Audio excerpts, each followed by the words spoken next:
Boa noite. Você assiste a partir de agora ao Espaço Público, programa de entrevistas da TV Brasil. Nossa convidada de hoje é a filósofa Márcia Tiburi, que acaba de lançar o livro Como Conversar com um Fascista. Nele, Márcia discute o ódio que tem dominado as relações humanas atuais, especialmente no país neste momento político. Você pode participar do programa enviando perguntas pelas redes sociais. Para participar da conversa em nossos estúdios, convidamos Márcia Marques, professora de jornalismo da Faculdade de Comunicação da Universidade de Brasília. E contamos, como sempre, com a participação do jornalista Florestan Fernandes Júnior, da TV Brasil. Eu sou Paulo Moreira Leite. Boa noite, Márcia. Boa noite, Paulo. Bem, é um grande prazer receber você aqui, que discute um assunto cada vez mais atual, né? Nesse livro, Como Conversar com um Fascista, reflexões sobre o cotidiano autoritário brasileiro. Esse está muito atual, inclusive porque eu acabo de chegar do Congresso, onde nós tivemos uma sessão tipicamente desse momento que você define como perverso numa das páginas do seu livro, né? Quer dizer, uma casa que devia ser uma casa da democracia, uma casa da negociação, uma casa na qual os conflitos das lideranças do país pudessem negociar e chegar a uma solução. Nós tivemos, assim, uma sessão que foi a negação de rituais democráticos do Congresso, negação do Conselho de Líderes, que é o organismo assim, que cotidianamente toma decisões no Congresso, para que pudesse ser aprovado um ritual, né, de debate sobre a possibilidade de impeachment da presidente Dilma Rousseff, que assim, é totalmente uma coisa armada pela oposição, com caráter partidário. Para ter uma ideia, quer dizer, hoje se aprovou, votaram chapas para formar a comissão que vai tomar as primeiras decisões sobre impeachment. Daí ganhou a chapa que tinha mais votos no plenário. Então, chapa contra chapa, como se aquilo fosse uma eleição, e não como se aquilo fosse um palco de negociação, como se não fosse exatamente aquilo que você fala tanto, a necessidade de um conversar com o outro, né? Uma coisa muito importante. Aí, pensando assim, a gente vem aqui, chega no seu livro, aí na página 54, né? Que você fala assim: somente a união contra o fascismo em nome da democracia pode mudar o rumo perverso da história que se desenha hoje. Bem, vamos falando aí. Como é que nós chegamos aqui e como você acha que a gente pode sair disso aqui?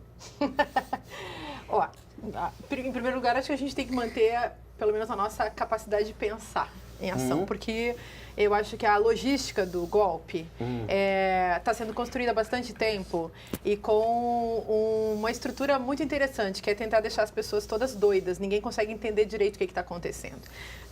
Hoje eu, por exemplo, fiquei horas a fio rindo da tal carta do Temer, perdendo meu tempo, coisa que eu, em geral, evito. Mas pensando assim, o que se quer com isso? A gente pode estar rindo e a gente sabe... assim, muito antes de Shakespeare ou Aristóteles, que quem ri por último ri melhor. Então não é hora da gente rir, tem alguma coisa muito mais perversa sendo montada e a gente não está enxergando. Acho que a gente não vai, assim, sair disso. Como assim?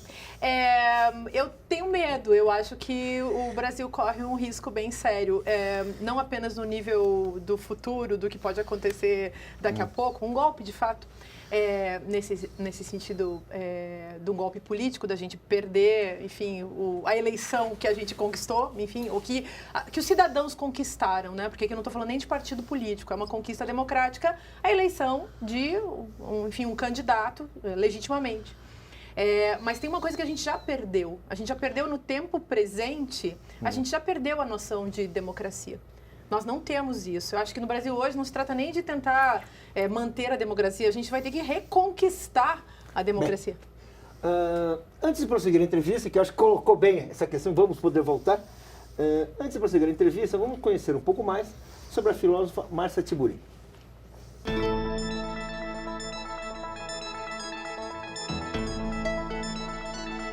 Márcia Tiburi nasceu em 1970, em Vacaria, no interior do Rio Grande do Sul.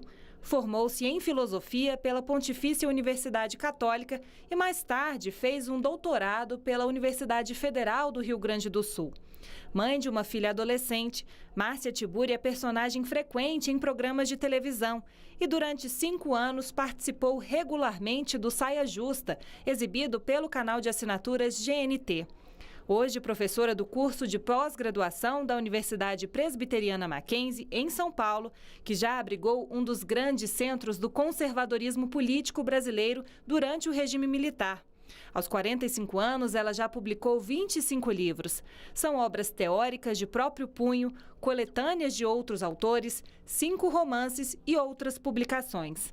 Com um olhar voltado para a crítica social contemporânea, dedicando atenção especial para o potencial revolucionário da luta pelos direitos da mulher, em 2015, Márcia Tiburi lançou o livro Como Conversar com Fascista, reflexões sobre o cotidiano autoritário brasileiro.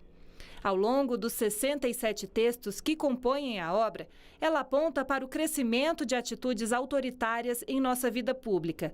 Denuncia as tentativas de perversão da democracia, onde a política se transforma no que chama de não política, e a sociedade corre o risco de tornar-se incapaz de debater diferenças de forma civilizada, com respeito pelas atitudes do outro. Numa passagem que aponta para o risco do país enfrentar uma situação de impasse e mesmo de violência, Márcia Tiburi escreveu: atualmente, as hordas de zumbis antipolíticos desejam sangue. Ele terá de vir do mesmo lugar de sempre, das classes menos favorecidas e de todos que, em algum momento, tentaram defendê-las. Márcia, é interessante essa abertura do Paulo, falando da democracia, porque hoje, lendo a Carta Capital, eu li um artigo, uma entrevista com a historiadora portuguesa Raquel Varela. Ela diz o seguinte, que ela só vê uma saída para as democracias, a democracia direta. O cidadão, segundo ela, precisa ter poder de fato. Ou seja, a democracia que nós temos hoje não dá conta mais dos interesses do cidadão. E ela cita que na Europa, em 1945, a relação pobre para rico era de um rico para 12 pobres. Hoje é de um rico para 530 pobres. Ou seja, o Estado já não está dando mais conta do bem-estar social. Ou seja, a democracia, como você disse, no Brasil está chegando num momento crucial. Como é que você colocaria essa questão? Você concorda? Existe a possibilidade de uma democracia direta? O problema é a democracia, começa com isso, né? Acho que nenhum de nós é ingênuo para fingir que essa palavra e que a ideia carregada por essa palavra e a prática que está por trás dessa palavra não envolve um acobertamento, né? Então, democracia de quem, para quem, em que sentido? Talvez seja assim, meio exagerado dizer que a única coisa que a gente realmente partilha, se a gente pensar em democracia em termos de partilha, é uma grande miséria, né? O que é a política brasileira hoje, senão a partilha da ignorância, da miséria e também em nível, assim, no nível, acho que do cotidiano. Mas, assim, o problema é que quem tomaria a democracia para si e faria a democracia direta continuariam sendo os soberanos, os donos do poder, aqueles que, numa luta, digamos assim, de vida e morte com os mais fracos, acabariam vencendo usando as armas. Então, é claro que hoje é muito bonito a gente ver, e é isso que tem que ser feito, a gente vai para a luta. A gente vai para a luta, digamos assim, meio nu, né?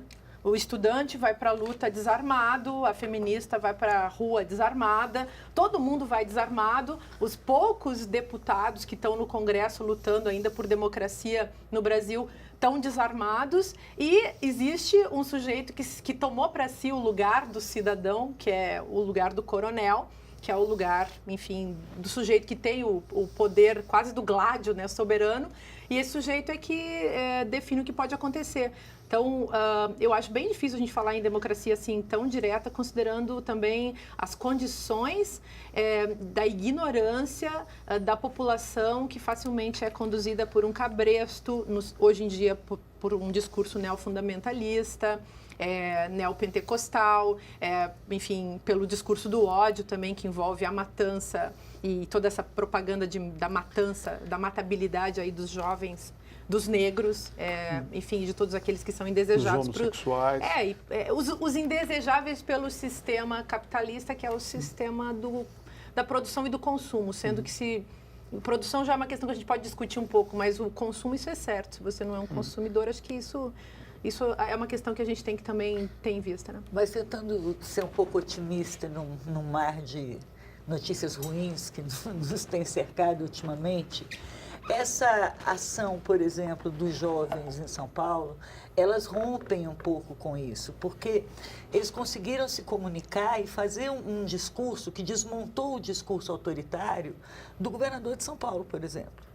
Né? São os meninos que vão para a rua e com a sua linguagem, usando as redes e saindo dos canais aos quais nós estamos acostumados de comunicação, que eles rompem. Aí a minha pergunta é, será que eles estão rompendo o analfabetismo político? Será que eles estão apontando para uma possibilidade de quebrar esse discurso autoritário? Então, acho que todo mundo também está tendo uma super confiança nos jovens agora. Eu estou com essa confiança, imagino que vocês também estejam. Ao mesmo tempo, eu confio, por exemplo, nesse afeto da luta. Isso que faz você querer outra coisa. Que lute como uma menina, eu achei muito interessante, lindo. Que é uma mudança de padrão. Né? Então, tem tudo isso, essas descobertas incríveis. Lute como uma menina. E aí essa coragem feminina e essa força, enfim, que esses jovens têm demonstrado. Ao mesmo tempo, eu fico também sempre pensando, podemos ir com toda a nossa força afetiva. Estamos acordados e lúcidos para as estratégias do inimigo? Porque Exato. O inimigo não joga limpo. Você vai de peito aberto lutar como uma menina e do lado de lá tem um povo todo muito armado para violentamente, usando todas as armas, as mais pérfidas, inclusive armas físicas, que é o que está em jogo hoje quando se fala de polícia. A polícia como uma instituição que vem exercer o poder / violência na inexistência de um poder democrático. Não está em jogo mais um poder democrático. Eu acho que não está em jogo democracia, acho que está, nesse caso, né, acho que está em jogo mesmo a potência autoritária e que não conta de jeito nenhum com uma perspectiva contrária, com um afeto contrário, com uma estratégia contrária. Só que, ao mesmo tempo, quem está lutando contra o autoritarismo não pode ser ingênuo de achar... Eu, por exemplo, acho que o governador o Alckmin, está fazendo, evidentemente, uma conversa fiada para ver se o pessoal agora, final de ano, férias, Sim. a Natal, Ano Novo, Carnaval, ver se todo mundo esquece isso. Enquanto isso, ele fecha as escolas. Inclusive, uma coisa é certa, o processo de aniquilação da educação, e em São Paulo, em todos os estados, no Brasil todo, vem acontecendo do jeito tão claro. Você primeiro sucateia, humilha os professores pelo seu salário, pela sua falta de formação, vai acabando com tudo. Quando chega nos estudantes, é só essa alegria política juvenil que eu acho que nós, como mais velhos, temos que manter. Mas é só isso que está movendo essa garotada. Mas tem umas coisas interessantes. Por exemplo, um dos meninos, quando o governador estava dando a entrevista anunciando que tinha revogado, foram conversar com um dos meninos e o menino disse assim, precisamos esperar a publicação no Diário Oficial. Eu acho que tem algumas coisas que mexem, que fazem a gente também pensar que, sim, tem um discurso autoritário, mas eles fazem sempre esse mesmo jogo apoiado no mesmo sistema de mídia. E a mídia hoje não é mais o único sistema pelo qual as pessoas podem se comunicar. Acho que esse é um... Você tem outros meios, né? Seriam, mas não é um otimismo, eu costumo ser otimista, mas é difícil. Eu costumo ser muito otimista, mas acho que a gente vai ter que encarar assim, uma certa dureza da realidade para poder... pesado é aqui, né? Para poder ultrapassar essa história. Mas acho que, então, é bem importante a gente pensar que não são as redes que provocam isso, né? Porque tem muita gente que acha, no caso do feminismo, então nem se fala. Como se pensa assim que as redes que estão provocando isso, ou se a gente pensar na história das ocupações nas ruas, dos movimentos, das primaveras todas, dos ocupais que aconteceram, muita gente acha que são as redes que providenciam isso. O papel das redes é importante, mas eu acho que no fundo, por trás dessas redes, as redes permitem fazer operar um afeto. E as redes são perigosas porque as redes são também do inimigo, né? Foram inventadas por quem? Bom, eu queria, tomando esse tema do ódio, porque primeiro eu queria saber como é que surgiu a ideia de você escrever sobre isso, né? Porque e acho que todos que estão assistindo o programa já se defrontaram com reações de ódio na rua, né?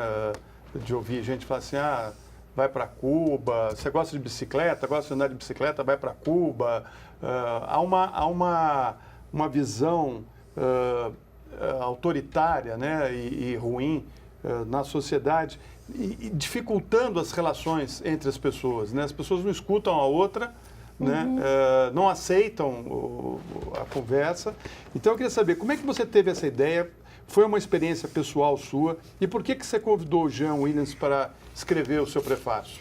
Tem 2 momentos diferentes. Um é assim, eu dou aula faz 20 anos e aí eu fiz mestrado e doutorado sobre um autor que fala muito desse assunto, que é o Adorno. Um cara lá da indústria cultural, enfim, para quem não conhece, um sujeito bom de ler, muito atual no Brasil, para pensar o Brasil contemporâneo.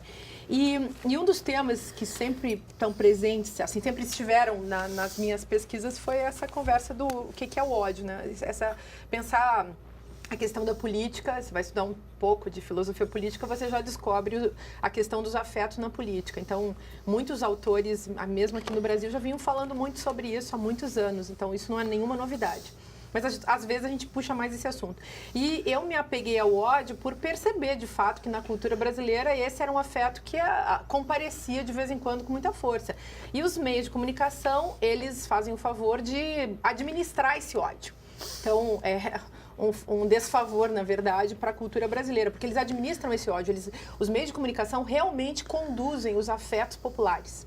Acho que isso infelizmente, é bem verdade. Você leva as pessoas a um pensamento mais democrático ou mais autoritário. É como se os meios de comunicação administrassem regimes de pensamento. Numa cultura de carência de pensamento, de ausência de reflexão, isso é um poder inacreditável. E a filosofia não tem muita vez nesse tipo de lugar também. Mas aí tem esses insights que você tem no cotidiano também. Eu pesquiso a questão do cotidiano. Eu escrevi um outro livro que é o Filosofia Prática, em que eu tentei formular um conceito de cotidiano para a gente poder pensar o que é isso, que não é o natural. Eu posso interromper um pouquinho? Só quero falar uma coisa. Isso aqui é... Tá, fala. Porque eu estou achando que a senhora está indo muito para um pessimismo assim, meio grande. Eu sinto assim uma dialética negativa aí, né? Já que falamos de Adorno, que eu conheço por um parágrafo, mas eu sinto assim uma coisa... Você conhece a dialética negativa, então tá bom. Né? Não, peraí. Porque eu tô achando, só para falar, vou problematizar um pouco a conversa para não ficar assim. A mídia tem esse poder absoluto, muito grande. Né? Você fala dos falsos pastores, dos pseudo-jornalistas, da propaganda disfarçada de jornalismo, né? Ela não consegue esconder o seu fascismo, tudo bem. Mas se a gente for pensar, existe alguma coisa que é uma resistência a ela que é real. Se não houvesse essa resistência, o Brasil provavelmente não teria saído da ditadura militar. Tá bom. Porque foi instalada e apoiada inteiramente pela mídia. Vamos falar mais, eu quero problematizar aqui, né? Aí quando a gente chega no que está acontecendo hoje no Brasil, que é um processo que a mídia está tomando a iniciativa e está quase assumindo a direção, isso ocorre depois de 10 anos que ela perdeu a iniciativa. De 10 anos em que a população, parcialmente, conseguiu muitas vitórias. Conseguiu, assim, vamos dizer assim, coisas que, olha, sem querer fazer assim nenhuma grande euforia de ninguém, mas assim, a chamada relação de forças entre pobres e ricos mudou durante um tempo no Brasil. De fato, quer dizer, pela primeira vez assim você teve uma parcela grande do orçamento da União, ou seja, de dinheiro que saía dos impostos, para os pobres. Tá. E que eles passaram a ter coisa, eles passaram a ter crédito. Tem pobre que foi para a universidade. Estou falando tudo isso, não vou ficar, não vai parecer que eu estou fazendo propaganda e não é isso. Mas eu quero dizer o seguinte, teve uma mudança, apesar disso. Sim. Ou seja, o poder absoluto da comunicação, dos falsos pastores, dos falsos profetas de sempre, dos fariseus, né? E não é tão absoluto assim. Tem uma resistência. Como é que a gente trabalha com isso? Então, esse livro é um ato de resistência. Então, o diálogo é para resistir. Então, mas não é só esse livro, esse livro também, eu sou pessimista teórica e otimista prática. Vamos lá. Vamos fazer o que tem que fazer. Mas eu acho realmente que a gente não está levando tão a sério. E essa vontade nossa, por exemplo, de salvar o nosso lugar na luta, sendo que nem o conceito de luta a gente ainda estabeleceu direito como que funciona. Eu acho que isso nos leva, às vezes, a mascarar o peso pesado da administração e dos jogos de linguagem administrados justamente pelos poderes vigentes. Pois você tem uma mudança social rápida que houve, mas você não teve ainda, a educação ainda não cumpriu o seu ciclo, que é um ciclo maior, que é mais longo. Não tem projeto, tem projeto de educação, não Exato. tem educação. Educação a gente pode deixar para lá. E assim, eu Mas já olha a recebo igreja, alunos do Márcia. Bolsa Família, você entendeu? Na universidade Sim, hoje. vai, ok. Mas agora, isso é tudo muito irregular e muito desigual e não mas isso é constrói um resistência. sentido. Isso praticamente é resistência. Sim. Agora você pega assim, por exemplo, o crescimento das igrejas neopentecostais e da bancada da Bíblia no Brasil e o poder desse povo que administra o quê? Um discurso. Exato. E eu acho, por exemplo, que o fascismo, e essa é uma das teses do livro, ele é um jogo de linguagem administrado. E a luta política hoje é uma luta no discurso. Claro, eu posso fazer jogos muito sujos, mas eu preciso sempre mascará-los com o discurso. Então, o discurso serve a alguma coisa. E quem administra o discurso? Os meios de comunicação de massa, com certeza. Então, você é um resistente, nós 4 aqui estamos resistindo, o povo que está nos assistindo, está todo mundo querendo a resistência, o povo que está lendo esse livro, comprando esse livro, dando de presente de Natal, no contexto familiar, onde, enfim, surge esse tipo de questão. Mas acho que nós não podemos negligenciar esse poder estabelecido, instituído, e que, inclusive, inclui o povo como um excluído no processo. Acho que isso é um jogo também muito do Sul. Mas aí vamos dizer assim, desculpa. Aí a gente vai chegar àquela conclusão que tudo é a sociedade do espetáculo e que as coisas não fazem sentido. Não. E que as coisas não fazem sentido e que não vão para lugar algum. Elas não fazem e não vão. Pois é. Mas eu acho que a gente tem um embate. Como não? Não é verdade. Mas eu acho que é um embate forte hoje. Deixa eu terminar Não, um pouquinho. vai, Assim, argumenta. é que não é verdade. Quer dizer, o Brasil hoje é um país melhor do que há 20 anos. Tá. A maioria da população vive melhor do que há 10 anos. Tá, mas acho que não é isso que a gente está Não dizendo. é disso Vai. que a gente mas estamos falando de tudo. Tá, Nós de estamos falando tudo. daquele país, como disse Chico Buarque no seu filme maravilhoso, ele diz assim, piorou porque melhorou. Ou seja, muita gente que nunca tinha nada passou a ter. Passou a ter direitos, inclusive, de impor suas verdades, até de manifestar aquilo que nós, do alto da nossa sabedoria, chamamos de ignorância, chamamos de má formação, não tem educação. É a vida. É a vida. É assim que a vida melhora. As pessoas precisam se expressar. Ou seja, você teve não só a partilha da miséria, que é verdade que você falou, mas você teve também um pouco de partilha da democracia. As pessoas têm mais direitos hoje. Sabe, o trabalhador que tem... Mas há um embate para acabar com esses direitos hoje. Não, claro que tem, mas é essa apoiado discussão. nesses dos discursos que Então, você mas falou. a luta, Paulo, a luta é a dialética do senhor e do escravo. Claro que é. Não, mas é o desejo de democracia contra o... Mas é o seguinte... contra-desejo. Mas o que tem a discussão que eu acho que tem... Quer dizer, desculpa, até em vez de perguntar, eu estou falando muito, mas enfim. É que eu acho que tem um ponto importante que a gente está vendo, que não é só uma questão do discurso. Nós estamos num tempo mundial de confronto material. Confronto material. A Europa está afundando porque os pobres estão perdendo a guerra material. Estão perdendo emprego, estão perdendo direitos. Né? E no Brasil, a grande ameaça não são apenas, que são importantíssimos, achar apenas é ridículo, mas enfim, não são os direitos políticos, não são as conquistas democráticas, então são também conquistas que já foram feitas. Desculpa, falei muito, não, mas é que eu quero colocar um pouco, falar, olha, tem uma coisa que não é só o espetáculo. Tem mudança na estrutura. Mas vem cá. É para botar mais uma pitada. Eu acho que vocês estão deixando de lado aí uma questão que eu acho fundamental, que é a luta de classe. Ou seja, quando você coloca esse pessoal num patamar que ele não estava, começou a incomodar os que controlam e que sempre controlaram e aí aparece o sistema de Não, isso vocês têm absoluta razão, concordo, jamais discordaria, acho que isso é essencial. Mas o sistema de preconceitos, então, ele vem à tona, ele irrompe novamente na história a partir de um discurso e de imagens, enfim, de todo um discurso imagético também, que é fascista. E isso implica o quê? Negar o outro. apagar o outro, humilhar o outro, destruir o outro. E aí, o problema disso tudo é a gente também ficar pensando que isso é problema mental ou psicanalítico, quando na verdade é apenas um jogo político para manter as classes inferiorizadas, aqueles que no livro eu citei como sendo tudo o que não presta, que é uma fala de um deputado gaúcho, que designa, então, quilombolas, gays, lésbicas, homossexuais, indígenas, como tudo o que não presta. Então, é claro que essa parte da população que foi colocada nesse lugar de exclusão de direitos vem à tona, causando efeitos na esfera da materialidade, da presença, que é algo também que choca. Mas fala, Paulo, Não, você está angustiado. Assim, é que eu quero dar uma notícia provando como a realidade surpreende os pensadores. Esse ano não vai É acabar. notícia maravilhosa, notícia maravilhosa.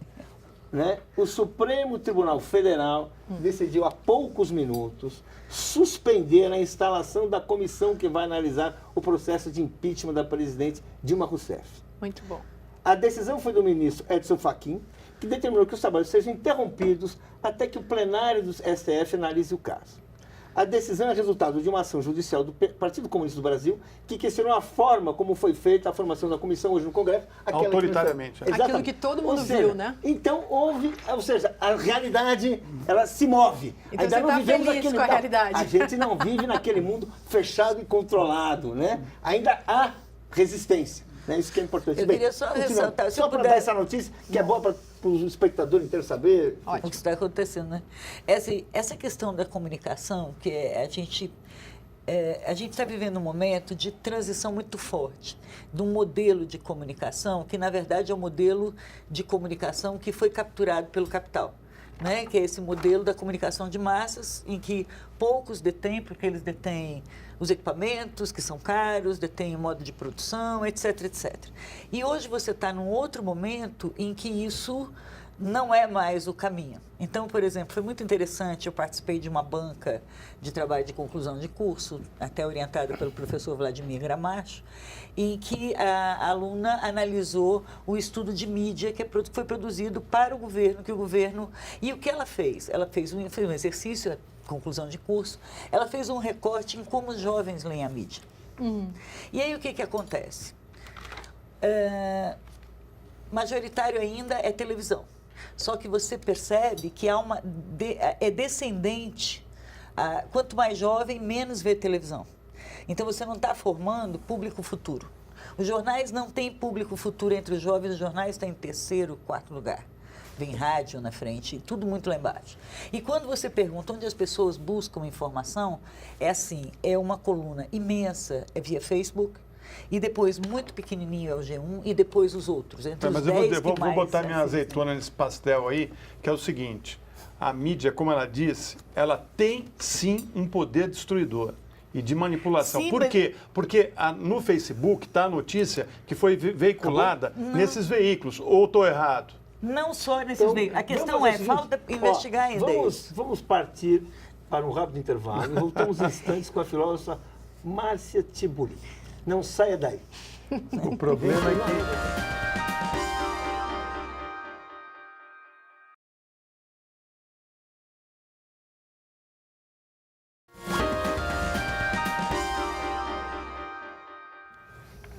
Estamos de volta com a filósofa Márcia Tiburi. E nesse momento nós vamos ouvir o deputado João Willis, que escreveu o prefácio do livro da Márcia e que gravou uma pergunta para ela. Primeiro, uma honra falar com você, dizer que também me senti honrado de escrever o prefácio do seu livro. Duas perguntas rápidas. Há hoje muita manifestação fascista nas redes sociais digitais, na internet. Eu lhe pergunto, quais são as circunstâncias, em quais contextos uma pessoa comum pode manifestar uma personalidade fascista ou por que ela manifesta uma personalidade fascista? E a segunda pergunta é bem objetiva. Como é que anda a partida? Ela sai ou não sai? Que ótimo. Então, uma pergunta anterior do Florestan. Eu convidei o Jean porque eu pensava muito no Jean quando escrevia esse livro. Porque ele se encaixava, ele estava sempre eu me sentia muito próxima dele na defesa de certas questões e na proposição de certas perguntas. Ao mesmo tempo, as pessoas que me inspiraram a escrever esse livro, em vários níveis, mais miúdos, mais próximos, e desse espetáculo pseudo-político que a gente assiste no Brasil, antidemocrático, odeiam o Jean. E eu adoro o Jean. Então, eu o convidei, podia ter dedicado a ele o livro, assim como poderia ter dedicado às pessoas com as quais eu nunca vou conseguir conversar, porque são os fascistas, né? Então, foi daí. Mas, acho que o fascista, no Brasil, a gente tem que tomar muito cuidado com a ignorância, porque uma coisa é a nossa ignorância, como pessoas, como cidadãos comuns, como sujeitos do conhecimento. Tem várias coisas que a gente não sabe. Não somos médicos, não somos astronautas, somos jornalistas, professores, lemos alguns livros, mas não sabemos. Então, essa ignorância filosófica é uma coisa muito boa, ela nos dá alegrias. Descobrimos o filme do Chico Buarque, sei lá, descobrimos o livro de crônicas do Florestan e por aí vai. Mas a ignorância do fascista é a ignorância prepotente, ela se transforma em burrice. E a burrice é uma categoria moral a ser levada a sério no Brasil. Hoje, em termos de política institucional, ela é utilizada de maneira estratégica. Os nossos deputados, os mais...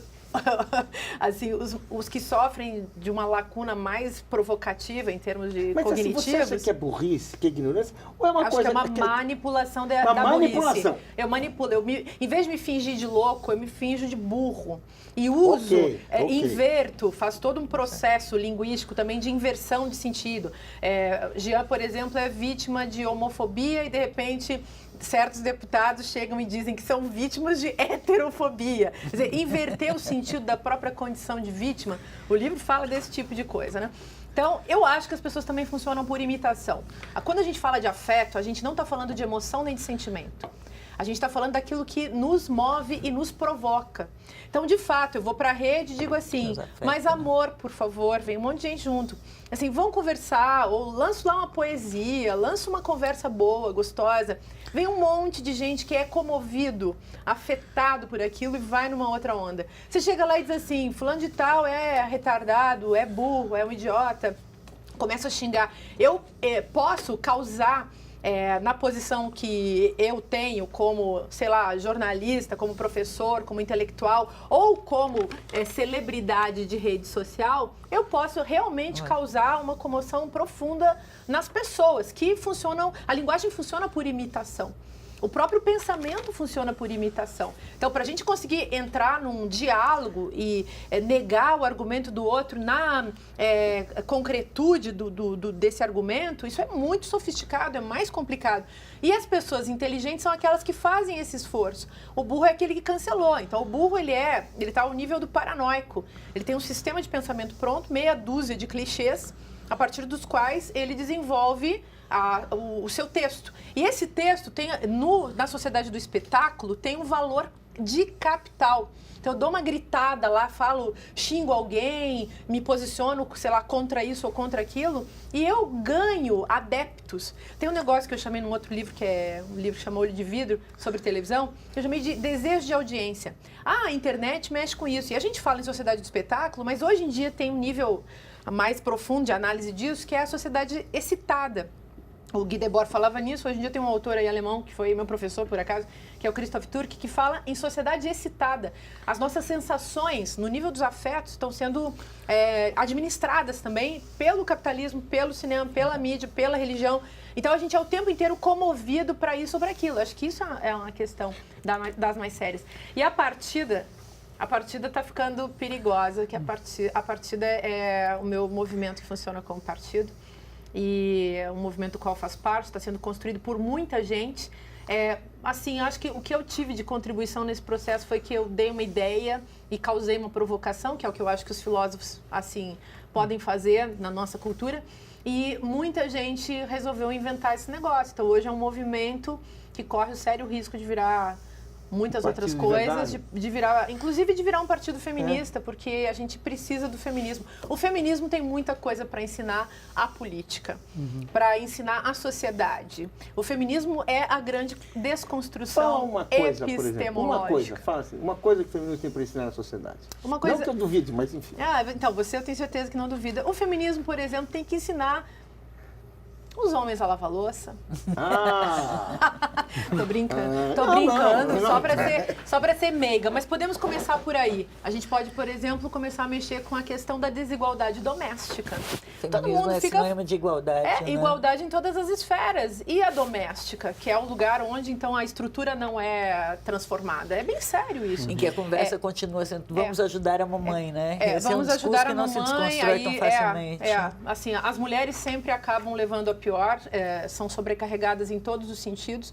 Então, você é sobrecarregada com preconceitos eurocêntricos, históricos, pesadíssimos, beleza, sensualidade, maternidade, trabalho. Tudo isso é lixo histórico que pesa sobre as mulheres. E é preciso fazer uma transformação radical nesse nível, que é uma pergunta? mudança estética, política, epistemológica. Tem muita coisa para ser Deixa eu feita. fazer uma pergunta. Pergunta. Você fala muito corretamente da importância do estupro no seu livro. A lógica do estupro, tem vários capítulos, várias discussões a respeito disso. Mas tem uma questão que eu acho pouco abordada, que é o estupro masculino. Homens que sofrem estupros, meninos que sofrem estupros. Assim, eu acho que é um caso assim. Até porque o homem não gosta de falar dessas coisas, esses segredos até permanecem mais escondidos. Vê, né? isso. Tem que aprender com o feminismo. Por que isso é tão escondido, é tão secreto? Então, acho que em primeiro lugar, esse é um assunto que vocês, homens, quando vão discutir a condição de vocês, acho que vocês têm que discutir. É um baita de um problema. Não é? O feminismo é uma prática de protagonização de mulheres muito bacana, e isso o feminismo pode ensinar para os homens. As mulheres passaram se pensando, se questionando, se culpando e ao mesmo tempo tentando desconstruir essa culpa. Agora, vocês têm que desconstruir por que disso. Os homens, claro. Por que eu, como feminista, tenho que me ocupar de novo do seu assunto? Historicamente, as mulheres passaram se ocupando dos assuntos dos homens. Protege aquele marido, protege aquele filho, protege aquele pai. Agora, desculpa, o assunto sou eu. O protagonismo é das mulheres. Então, o estupro dos homens é mínimo perto do estupro das mulheres. Né? Se tiver mais, acho que vocês têm que contar mais pra nós. Eu vejo a pedofilia. Nos casos de pedofilia da igreja, assim. Você viu Laerte, gênia, virou mulher. O que Laerte mostrou? Contou, fez esses dias numa charge dela, lá numa tira, mostrou que ela estava no ônibus quando era menino, jovenzinho, e alguém passou a mão nela. Quer dizer, quanto homem passa a mão em homem, quanto homem não conta que foi assediado ali naquele da contexto. Folha, outro dia que fez a revelação, meu primeiro assédio. Então, vamos contar isso, assim, mas os homens têm que falar disso, isso vai fazer muito bem aos homens.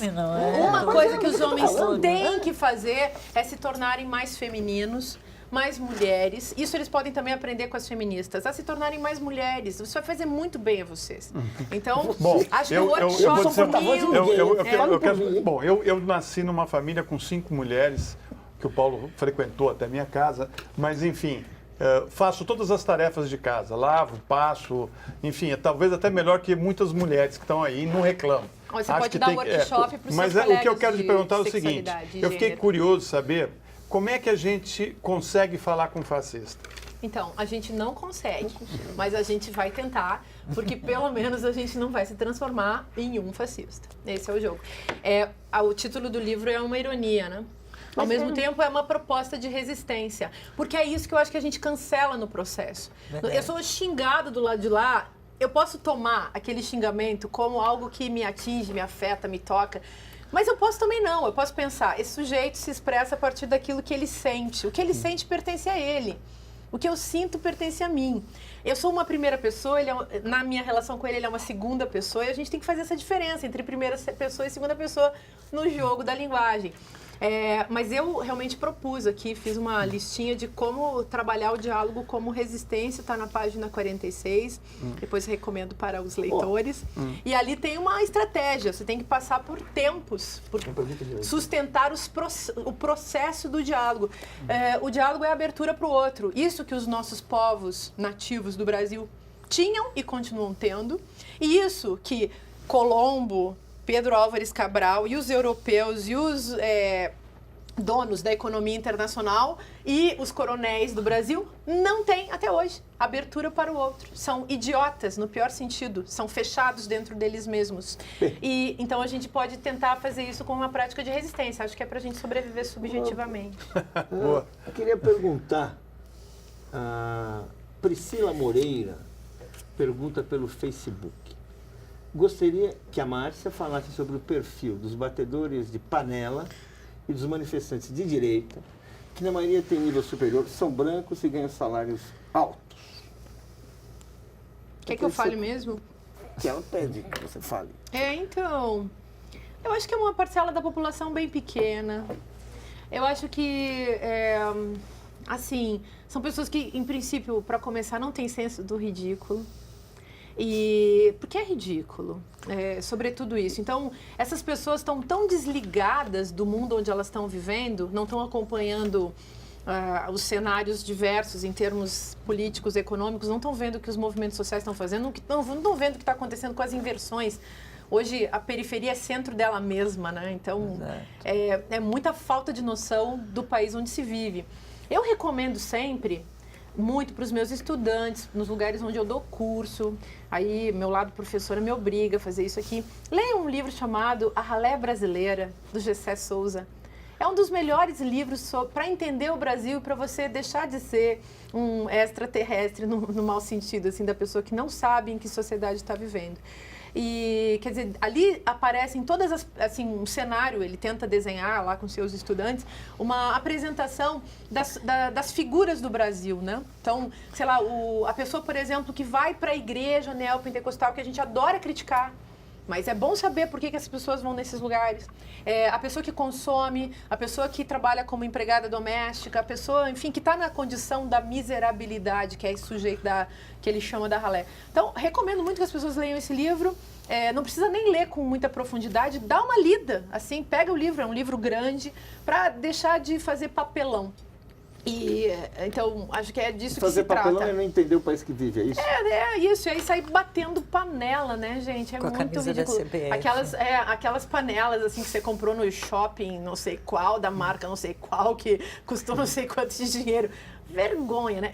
É tão ridículo que fica difícil eu falar disso, porque essas pessoas realmente não estão lidando com nada de concreto, elas estão apenas fazendo um espetáculo. Cara, esses caras só têm lugar numa certa mídia. Não, mas deixa eu falar uma coisa, Essas claro que é. Mas será que a gente não está vivendo... É a população que consome um certo... Claro, mas veja só, mas será que a gente não está vivendo em 2015, em 2014, um período que é um período histórico, em que chegou uma hora, como disse Florestan, da luta de classes, em que você vai ter, existem conflitos que alguém vai perder. Porque na história do Brasil, o derrotado sempre se sabia quem era. Sempre foi definido, derrotado é o pobre. Aquilo que você fala é o pobre. E por isso estamos vivos politicamente. E agora nós temos um problema político, porque é o seguinte, não está definido de antemão que quem vai perder é o pobre. Não está definido. Não. Você pode imaginar, mas... E aí você tem onde que alguém vai perder. E pela primeira vez, essas pessoas que sempre ganharam correm o risco de serem elas perdedoras. Mas será que não é isso que transforma a luta num conflito que ninguém consegue se entender? Sim, mas porque tem um lado que precisa ceder e não quer ceder? Quem que a pessoa vai perder, gente? Vai perder os privilégios burgueses. Gente, você acha que a burguesia não gosta dos privilégios burgueses? Pois é, porque a burguesia é cafona, gente. É cafona. É cafona. Você acha que a sua vida vai ser melhor porque você vai comprar aquele carro, não sei de que tipo, e vai para aquela casa na praia, aquela viagem que você nunca quis fazer? Gente, o negócio hoje, por isso que os jovens estão acordados politicamente, a gente quer alegria política. Essa depressão política que nos é vendida pela publicidade, pelos políticos oligarcas, por esses caras que são os coronéis de sempre, são também atrelados a uma classe social que é muito cafona. A forma de vida, a forma estética, ética e política de viver da burguesia é cafona. A gente quer festa, a gente quer carnaval, a gente quer alegria política. Por isso que eu confio. Esse é meu lado otimista. É isso que a gente faz, por exemplo, com a partida. A gente quer isso. Uma das categorias que a gente usa, aliás, é alegria política, contra essa depressão orquestrada, essa coisa tirânica que Spinoza já falava lá no século XVII, deixar o povo louco de triste, Sim. Aliás, doente, né? combina muito, né? Deixa o povo triste para que o povo fique inativo, para que o povo não queira fazer política. Sem reação nenhuma. E isso combina muito com o cenário do consumismo, combina muito com essa conversa toda em torno da crise econômica brasileira. Crise para quem? Qual criminaliza crise? a política, né? Ao mesmo tempo. A essência do indivíduo é ser político, nós como seres sociais. Pois é. E você tem todo um discurso que também vai nesse caminho. Agora, é interessante que você percebe que essa manifestação da classe média, que eu não acho que é pequena, é grande, porque nós temos uma classe média muito grande, né? Ou seja, esse pessoal que está nos grandes centros, eles têm o direito de se manifestar, de falar não estou gostando e tal, não sei o quê. Eu acho só que eles querem mudar o jogo, perderam a disputa e querem tirar no tapetão o poder da mão dos que venceram a eleição, democraticamente, né?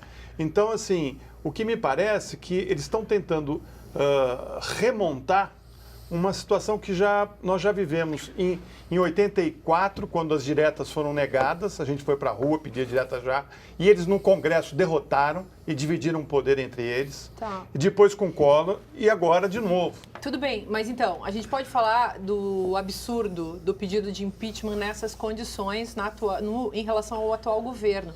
Ao mesmo tempo, por outro lado, a luta por hegemonia, esse antagonismo político, esse agonismo até que também tem que ser levado a sério, acho que isso faz parte. Então, eu não votei no tal governador, no tal prefeito, no tal presidente, óbvio que eu vou ficar malhando, incomodando, enchendo o saco o resto da vida. Então, isso eu acho que não tem como tirar da democracia e é benéfico, é a coisa da democracia, é o dissenso. Então, senão muitos governadores teriam que cair também. Então, mas a questão é essa, como a gente pode produzir um dissenso inteligente, um dissenso a partir honesto. do diálogo, né? E aí que eu acho que a gente tem que voltar a falar de ética no Brasil também. É importante politizar tudo, falar de política, denunciar tudo que há na política, mas é bom voltar a uma conversa sobre a ética. A palavra ética, ela desapareceu do cenário. Não existe mais debate sobre isso, parece que é um assunto também ultrapassado, ou que a gente já resolveu essa coisa de tanto que a gente falou, mas a gente tem que voltar a casar a ética com política. Um mínimo de ética, se não for uma ética, pelo menos uma etiqueta, para tirar esse tipo de produção antipolítica do cenário, para mudar um pouco, criando as mínimas condições de discussão, para que haja alguma modificação no cenário. Maria Ângela Carol pergunta pelo Facebook. Pede que você comente um pouco sobre as políticas públicas afirmativas, como as cotas. Você é a favor? Em que condições? O que você pensa?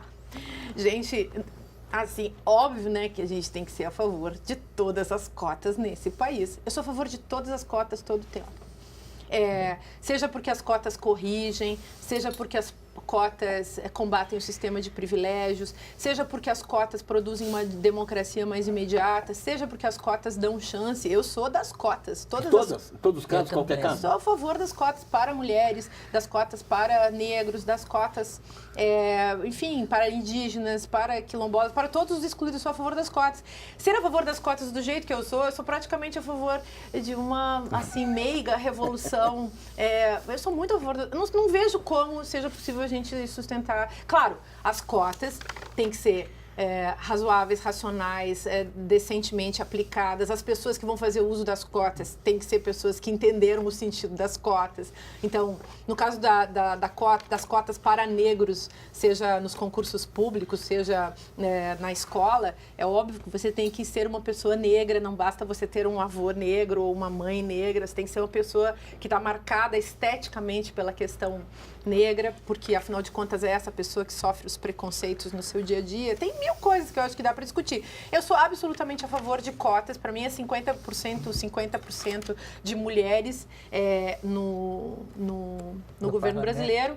Você acha que tinha que ter 50% de ministras? Eu acho que tinha que ter 50% de mulheres, de um modo geral. Mulheres é um negócio bem amplo. Eu até estenderia um pouco mais. Eu colocaria assim... 70% de mulheres, porque aí você poderia incluir todas as travestis, todas as mulheres trans, que são mulheres também, que a gente esquece. 70% que são mulheres. aonde? Em tudo. Na Câmara, no Senado, Não, você está falando sério tudo. assim. Eu tô falando, gente, claro, exagerando. É claro que eu tô exagerando, mas estou dizendo, se a gente fosse fazer um país justo, talvez a gente pudesse também. É bacana. Como feminista, eu acho muito legal falar isso, sabe? Porque, assim, eu não acho que a gente precise ser tão boazinha e tão razoável no Brasil contemporâneo. Em nome de quê?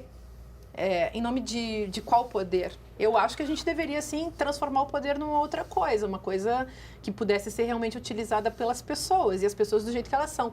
Mas as cotas vêm para corrigir, vêm para causar uma democracia, para provocar uma democracia radical, maior, mais profunda, e que, digamos, as pessoas que já estão no poder, no sistema de privilégios, essas pessoas vão ter que se responsabilizar por isso também. Você não acha isso? Você, como homem engravatado, branco, heterossexual, você sabe que você faz parte do sistema de privilégios. O seu único defeito provavelmente seja ser de esquerda. Para o sistema... Pois é, tá vendo? Quem disse que eu para sou? O sistema... Muita gente acha que não. Viu, Paulo? Para o sistema, o seu único defeito é ser de esquerda. E agora, né? Agora que o povo tá ligado nessa oposição binária também muito complicada, que é... O programa, quase que heterossexual compulsória. Temos uma pergunta da Natália Oliveira, dos Santos, pelo Facebook. Quer saber a sua opinião sobre os altos índices de criminalidade no Brasil? Ai, meu Deus, as pessoas perguntam assim, agora você escreve uma tese, né? 5 dias falando. Bom, gente, que tem, assim, fica um pouco irônico o que eu vou falar, e eu gosto muito de falar umas coisas um pouco, assim, do avesso. Eu sou filósofa, então o meu negócio é fazer pensar. Eu sou a favor de muitas coisas que as pessoas não são a favor. Então, assim, eu não vou falar o que eu penso. Você é a favor da pena de morte? Eu não vou falar o que eu penso. Você é a favor da pena de morte? Claro que não, né? Tá bom, não, você falou só de uma coisa, eu sou a favor. Mas no Brasil não precisa, né? Porque a pena de morte está instaurada e ela não é legalizada. Mas a pena de morte está dada. A execução é o nosso caso. A gente está no estado tem de alguma coisa a ver matança. com o tráfico de drogas, o combate... Gente, é também complicado você dizer eu sou a favor ou sou contra. Se eu disser que eu sou a favor, por exemplo, eu sou a favor do assalto. Você é a favor do assalto? Não, eu penso assim, tem uma lógica no assalto. Uma lógica no assalto. Eu não tenho uma coisa que eu preciso, eu fui contaminado pelo capitalismo, ou assim, eu tô... Começa a pensar do ponto de vista da inversão. Então, eu não vou falar em termos do que eu sou a favor, porque, assim, tem muitas coisas que são muito absurdas. Se você vai olhar a lógica interna do processo, você vai dizer, sabe que isso seria justo dentro de um contexto tão injusto? Muitas violências são justas num contexto muito injusto. O roubo famélico eu não tenho dúvida que é justo. Então, começa... O roubo famélico eu não tenho dúvida que é justo. O assalto, que implica violência, existem ameaça... certas violências que, assim, são até tratadas também pelos meios de comunicação como violências máximas, como, por exemplo, você chama de terrorista quem? Você chama de vândalo quem? Então, é óbvio que você começa a olhar a lógica interna... E você começa a ver que a violência é uma coisa, existem vários tipos de violência, e existem violências que podem até ser lógicas dentro do processo e podem até ser revolucionárias e corretivas. Eu queria que você falasse de uma coisa. O Brasil está discutindo uma lei de terrorismo, uma lei antiterrorismo, que é muito criticada pelos movimentos sociais, que é uma lei que criminaliza movimentos sociais. Claro. E que coloca o Brasil num contexto quase internacional de um país como se tivesse aqui dentro um problema de terrorismo que não existe no Brasil. Claro que não. O nome da coisa nem é terrorismo. Mas por que nós estamos enfrentando isso? O que é isso? É parte da tentativa de deixar o povo com medo? O que é isso? Vocês querem que eu resolva todos os problemas do Brasil? Não, eu posso tentar. Essa é uma questão eu posso tentar. Eu acho que Você é filósofa, pô. Então, é óbvio que tudo isso faz parte de jogos também de linguagem, que são jogos de poder. E é óbvio que se trata de estabelecer um conceito que não faz sentido no nosso cenário. Então, as pessoas não são terroristas porque quebram portas de bancos, nem são terroristas porque se manifestam nas ruas. Para ser terrorista, você tem que fazer um movimento muito mais grave. Aliás, a pessoa que, em geral, pratica um ato terrorista não vai se autodenominar terrorista. As pessoas fascistas também, de modo geral, embora existam exceções, não se autodenominam fascistas. Mas, assim, existe uma oposição assim, bastante radical também entre uma coisa e outra. Eu não estou querendo dizer que fascistas e terroristas sejam a mesma coisa. No entanto, se a gente fosse expandir o conceito, a gente pode dizer que o Estado, existe um terrorismo de Estado, que o modo como a polícia, o Estado e a polícia têm estabelecido um processo contra as pessoas, isso sim é um verdadeiro terrorismo, é um terrorismo de Estado. O que o governo atual, a Câmara, o que os deputados têm feito em relação aos avanços feministas, a questão do aborto no Brasil, por exemplo, é terrorismo? Podemos chamar de terrorismo. Então, terrorismo é um conceito que se usa quando? Qual é o tipo de violência que de fato está aplicada no caso do terrorismo? Eu acho que no Brasil a gente está vivendo um terrorismo por ignorância. Então, essa orquestração da estupidez, da burrice, esses argumentos absolutamente estúpidos. Eu lembro, vou dar um exemplo aqui, assim, um pouco distante de nós, distante de Brasília, mas vocês viram, por exemplo, quando aconteceu essa coisa da Simone de Beauvoir, o Enem, a prova... a Simone de Beauvoir, junto com outros filósofos, foi citada na prova do Enem. E os vereadores da Câmara de Campinas fizeram uma moção contra Simone de Beauvoir. Aí, isso chama-se terrorismo por estupidez. Quer dizer, os políticos que têm que decidir sobre outras coisas, têm que se ocupar com questões muito pragmáticas de uma cidade grande. É a sua teoria do burrismo, da burrice, né? Pode ser o burrismo aplicado na forma de uma violência que não é só violência epistemológica, porque no sentido assim de que vai deixar as pessoas perturbadas. Epistemológica. É você usar um conceito para causar um efeito na cabeça das pessoas, um efeito que é de aniquilamento mesmo da inteligência. Então, falar, por exemplo, isso, né? Fazer uma moção contra Simone de Beauvoir, começar a tratar Simone de Beauvoir como nazista, como fascista. E a gente tem que ficar perdendo nosso tempo de defender Simone de Beauvoir, que é uma mulher que já morreu há muito tempo, que escreveu um livro, muito bem, muitos livros maravilhosos, muito importantes, e de repente a gente se envolver com esse tipo de coisa. Isso, digamos, configura um terror simbólico muito pesado, que tem consequências muito práticas. Porque se a gente considerar que Simone de Beauvoir, por exemplo, é uma terrorista conceitual para os terroristas estatais, que, enfim, dominam o Brasil hoje, a gente vai ter que continuar realmente numa luta praticamente sangrenta de ideias, né? Eu acho que as ideias, assim, fazem muitos efeitos na prática também. Bem, nós queremos agradecer nossa convidada de hoje, a filósofa Márcia Tiburi. Agradecemos também a professora Márcia Marques e ao jornalista Florestan Fernandes Júnior. E agradecemos especialmente a você que está nos assistindo até agora. Para saber mais sobre o programa Espaço Público, entre nos sites da TV Brasil. Eu queria convidar você para a próxima terça-feira, a partir das 11 da noite, para mais um encontro marcado para a gente se ver no Espaço Público. Até lá!